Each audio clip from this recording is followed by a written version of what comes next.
আসসালামু আলাইকুম, সবাইকে ইয়ানা মাম্মিস কিচেনে স্বাগতম। আজ নিয়ে এলাম সহজ পদ্ধতিতে আলুর দম রেসিপি।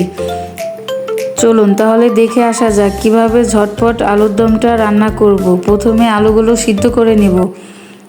প্যানে তেল দিয়ে নিচ্ছি। সিদ্ধ করে রাখা আলুগুলো এবার ভেজে নিতে হবে।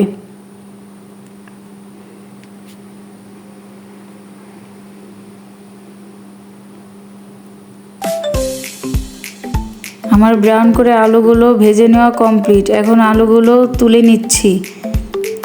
ওই তেলের মধ্যে কিছু গরম মশলা অ্যাড করছি, তেজপাতা, দারচিনি, এলাচ। মাঝারি সাইজের 4-5টা পেঁয়াজ বাটা। পেঁয়াজ বাটাটা ভালোভাবে তেলের সঙ্গে ভেজে নিতে হবে। হাফ চামচ লবণ অ্যাড করছি।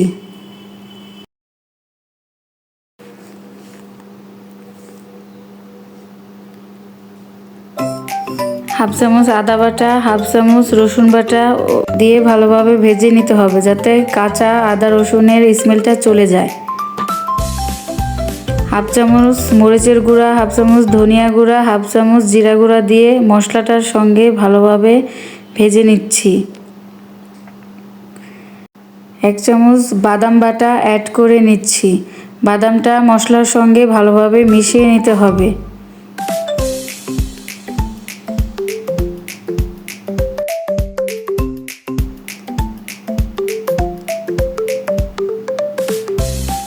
অল্প একটু পরিমাণে পানি অ্যাড করছি। 1.5 চামচ টক দই অ্যাড করছি।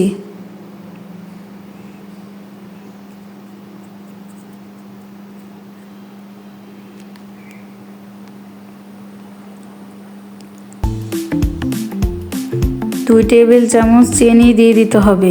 চিনিটা আপনাদের ইচ্ছা মতো বাড়িয়ে কমিয়ে দিতে পারেন। 3 টেবিল চামচ গুঁড়া দুধ নর্মাল পানি দিয়ে গুলিয়ে রেখেছিলাম, ওটা এখন এর মধ্যে দিয়ে দিচ্ছি।